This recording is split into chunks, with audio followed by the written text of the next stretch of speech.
Governance यानी कि सुशासन न केवल मुख्य परीक्षा की दृष्टि से वरन निबंध और साक्षात्कार की दृष्टि से भी अति महत्वपूर्ण टॉपिक है और इससे संबंधित और बहुत सारी चीज़ें हैं जो आपस में जुड़ी हुई है।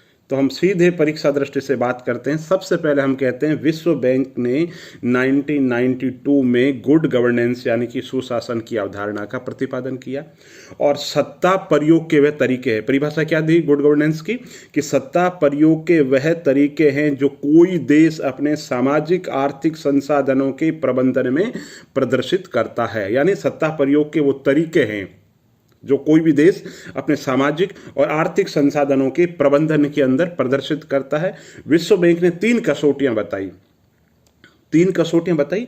पहला कि सत्ता जो है उसका स्वरूप क्या है, प्रजातंत्र है, सैन्य तंत्र है, तानाशाह है, कैसा है। तो पहला सत्ता का स्वरूप कैसा है। दूसरा सत्ता के प्रयोग के तरीके क्या है, वो कौन से तरीके हैं आर्थिक सामाजिक विकास के लिए जो किए जा रहे हैं। तीसरा कार्यों के निष्पादन में सरकार की सक्षमता क्या है। फिर हम वन बाय वन सारी पॉइंट को समझेंगे। तो विश्व बैंक ने तीन कसौटियां बताई है, ठीक है। अब एक अलेक्जेंडर पोप हुआ करते थे, उन्होंने कहा वही सरकार अच्छी है जिसका प्रशासन अच्छा है। यानी सरकार वही अच्छी है जिसका प्रशासन अच्छा है। और एक फ्रीमैन विचारक है, उन्होंने कहा अच्छी सरकार वही है जो अच्छे कर्म करें। अच्छी सरकार वो है जो अच्छे कर्म करें। गांधी जी ने जैसे राम राज्य की अवधारणा है उसमें बहुत सुशासन के बहुत सारे तत्वों की चर्चा की। निबंध की दृष्टि से हम बाद में चर्चा करेंगे। पहले तो हम देखेंगे सुशासन के जो तत्व है वो कौन कौन से तत्व है सुशासन में।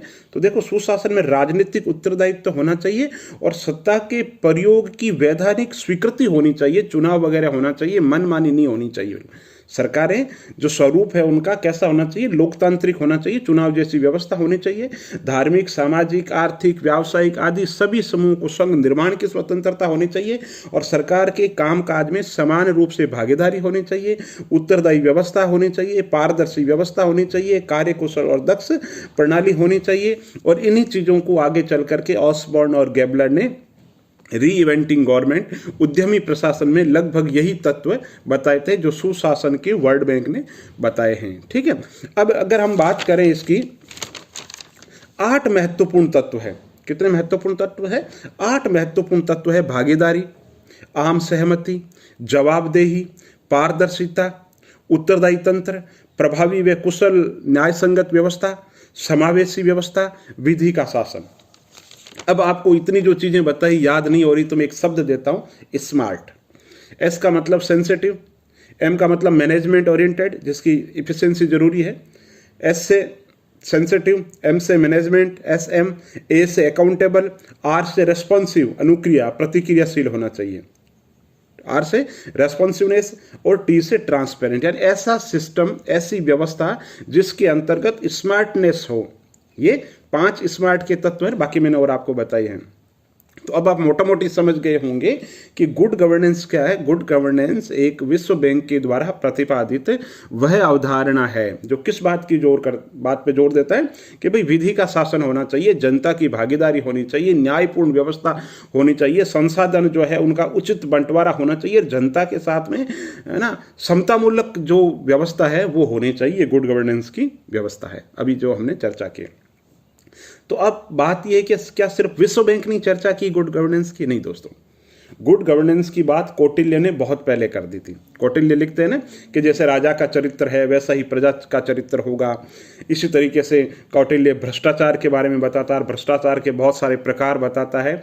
और कौटिल्य ने तो भ्रष्टाचार के बारे में इतनी गहराई से कहा कि भ्रष्टाचार एक हर हाल के अंदर चलने वाली व्यवस्था है, कोई रोक नहीं सकता, इसको कम किया जा सकता है। तो कौटिल्य लिखते हैं कि जैसे जल में तैरती हुई मछली पानी पी रही है नहीं पी रही है हम पता नहीं लगा सकते, उसी तरीके से किसी भी व्यवस्था के अंदर, किसी सरकारी तंत्र के अंदर भ्रष्टाचार कोई कर रहा है या नहीं कर रहा हम पता नहीं लगा सकते। इसी तरीके से मानव व्यवहार की विश्लेषण करते हुए कौटिल्य लिखते हैं कि जैसे किसी व्यक्ति के मुंह में मिठाई रख करके उसको कह दो कि स्वाद ना ले, संभव नहीं है ना, वैसे ही कोई शासकीय कर्मचारी भ्रष्टाचार ना करे ये संभव नहीं है। तो कौटिल्य ने कहा था कि भ्रष्टाचार है लेकिन उसको खत्म करने की व्यवस्था की भी बात करता है। इसलिए कौटिल्य चेक एंड बैलेंस की बात करता है, समय समय पर कर्मचारियों की स्थानांतरण की बात करता है, उस समय कर्मचारियों की कार्यों की ऑडिटिंग की बात करता है, उस समय लेखा परीक्षण की जो अर्थशास्त्र के अंदर बात है। तो कौटिल्य कहते हैं कि राजा का सर्वाधिक जो ध्यान है ना किस पे होना चाहिए। आप देखो, ना केवल नैतिक व्यवस्था की बात करता है, सिस्टम को चलाने की बात करता है, बल्कि व्यवस्था की भी बात करता है। वो कहता है राजा को सबसे ज्यादा ध्यान कोषागार पे देना चाहिए, वित्त प्रबंधन पे देना चाहिए, क्योंकि इससे महत्वपूर्ण कुछ नहीं। राजस्व होगा तभी शांति व्यवस्था रहेगी, लॉ एंड ऑर्डर रहेगा, बाकी चीजें रहेगी, नहीं तो व्यवस्था ही कोलैप्स हो जाएगी। तो कहने का मतलब अर्थ प्रबंधन की चाणक्य ने बात की थी उस समय। बाकी चाणक्य ने समग्र रूप से सुशासन की बहुत सारी बातें की। उसने चाणक्य ने उस समय इंटीग्रिटी पे बहुत ज़्यादा जोर दिया था, सरकारी कर्मचारियों के स्थानांतरण पे बात कही थी, उन्हें सरकारी तंत्र को ज़्यादा से ज़्यादा संवेदनशील होने की बात कही थी। और सरकारी कर्मचारियों के दोस्तों उस समय मौर्य काल के अंतर्गत तीर्थ अधिकारी तीर्थ हुआ करते, जैसे आज की ब्यूरोक्रेसी से तुलना करते हैं। उनको 48,000 पण उस समय मिला कर सकते थे। आप अंदाज लगा सकते हैं मौर्यकालीन नौकरशाही उस समय कितनी सुगठित, कितनी व्यवस्थित नौकरशाही रही होगी, है ना। तो मुद्दे पे बात आते हैं। तो कौटिल्य ने भी अपनी अर्थशास्त्र के अंतर सुशासन यानी कि गुड गवर्नेंस की बात कही, और जिस गुड गवर्नेंस की जो तत्व आज बता रहा है विश्व बैंक 92 में बता रहा है, उसकी चर्चा बहुत पहले कर दी थी। इसी तरीके अगर भगवत गीता की बात करते हैं तो भगवत गीता में भी भगवान श्री कृष्ण लोक कल्याण की ही बात करते हैं, राजा के चरित्र की बात करते हैं कि राजा को कैसा होना चाहिए, प्रशासक को कैसा होना चाहिए, कैसे कर्म करने चाहिए, कर्म कुशलता के साथ में करने चाहिए, यही गुड गवर्नेंस है, ठीक है। और भगवान श्री राम का राम राज्य से आप परिचित ही है, उसमें कहने की जरूरत नहीं है। और चाहे कोई साम्राज्य हो, है ना, तो लेकिन उस समय सुशासन के जो तत्व थे वो विद्यमान थे, अलग अलग स्वरूप के अंतर्गत, अलग अलग राजतंत्र में भी अलग अलग थे। तो भारत के लिए सुशासन कोई नई अवधारणा नहीं है। अब वापस मुद्दे पे बात आते हैं कि भाई सुशासन के लिए दुनिया में क्या किया गया, ये अवधारणा आई कहां से। तो दोस्तों आपको पता है कि ब्रिटेन में मार्गरेट थैचर आयरन लेडी हुई, है ना। तो उन्होंने क्या किया, उन्होंने कहा कि भाई खुलापन लेकर के आओ। खुलापन किस में लेके आओ, अर्थव्यवस्था के अंदर खुलापन लेके आओ। तो ये जो खुलापन है बाद में सारे क्षेत्रों के अंतर्गत सबके अंदर भी लागू हो गया। इसी दौरान सुधार होते रहे। 91 के अंदर आपको पता है आर्थिक उदारीकरण पूरी दुनिया के अंदर लगभग फैल गया। आर्थिक उदारीकरण का जो प्रभाव बहुत सारे क्षेत्रों में पड़ा, तो उसका जो एक जो प्रभाव है प्रशासनिक क्षेत्र में भी पड़ा, प्रशासनिक क्षेत्र में भी पड़ा। और प्रशासन में इस बात पे जोर दिया गया। दोस्तों ये ज्यादा इसलिए बता रहा हूं कि निबंध की दृष्टि से आपके लिए उपयोगी है, इसलिए चीजों को आपस में इंटरलिंक कर रहा हूं, ठीक है। तो उन्होंने कहा भी जो प्रशासन है उसका आकार जो है ना वो छोटा कर दो, साइज उसका घटा दो, उसको रिजल्ट ओरिएंटेड बना दो, उसको कंज्यूमर बेस्ड बनाओ, है ना। तो प्रशासन के अंदर गुड गवर्नेंस ने संरचना के अंदर सुधार करो, स्ट्रक्चर में सुधार करो, प्रक्रिया में सुधार करो, व्यवहार में सुधार करो। दोस्तों ये मेरा ब्रह्म वाक्य आप रट लो। कोई भी व्यवस्था में जब आपसे सुधार की बात करें तो आप तीन बातें करो, एक संरचनागत सुधार, दूसरा प्रक्रियागत सुधार और तीसरा व्यवहारगत सुधार। संरचना यानी जो ऑफिस के जो कार्यालय है उनकी स्ट्रक्चर में और बहुत सारी संरचनाओं में चेंज हो। प्रोसीजर या रूल्स रेगुलेशन नियम वगैरह इनको खत्म करो, जो अनावश्यक जो है, जैसे भारत सरकार ने भी 1500 से अधिक जो कानून पुराने और अप्रासंगिक हो चुके हैं उनको खत्म कर दिया। तो जो पुराने तौर तरीके हैं उनको, रूल्स रेगुलेशन जिनका यूज नहीं है तो आप उनको खत्म करो। और तीसरा व्यवहार के अंदर सुधार लेकर के आओ, तानाशाही रवैया नहीं चलेगा। जैसे व्यापार है, व्यापार के अंदर एक व्यापारी के लिए ग्राहक भगवान है, वैसे ही लोक प्रशासन के अंदर या लोकतंत्र के अंदर आप जनता के सेवक हो, सरकारी जो कर्मचारी है वो अपने आप को मालिक ना बने। ये ऐसा विश्व बैंक की जो अवधारणा है गुड गवर्नेंस उसके अंदर कहा गया है, ठीक है। तो बात कर रहे थे कि भाई धीरे धीरे आर्थिक उदारीकरण का प्रभाव हुआ, उसमें रिजल्टेंट ओरिएंटेड बना, परफॉर्मेंस की बात कही, रूल्स रेगुलेशन की बात कही, सबकी भागीदारी की बात कही, सबके साथ में समता मूलक व्यवहार की बात कही। तो ये जो चीजें हैं ये गुड गवर्नेंस की बातें हुई।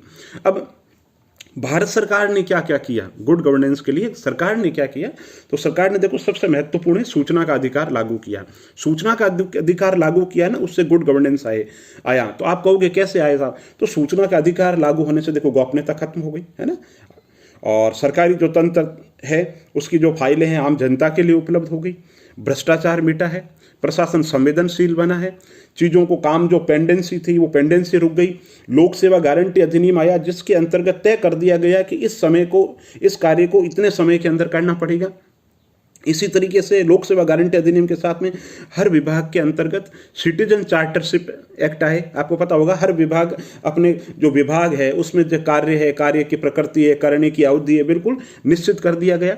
इसके अलावा संपर्क पोर्टल बने, शिकायतों के निवारण की व्यवस्थाएं हुई। तो मतलब कहने का मतलब जो सूचना का अधिकार एक बहुत ही महत्वपूर्ण आयाम है। और क्या है साहब, ई प्रशासन कर दिया दोस्तों। करप्शन कब है? जब सरकार ये मान करके चल रही है कि भाई दो लोगों का व्यक्तिगत रूप से मिलन हो रहा है, तब करप्शन की या भ्रष्टाचार की ज्यादा संभावनाएं हैं, है ना। या ऑफिस में आम आदमी को परेशान होना पड़ सकता है अगर भ्रष्टाचार नहीं भी हो। तो सरकार ने क्या कर दिया, चीज़ों का ऑनलाइन कर दिया है ना।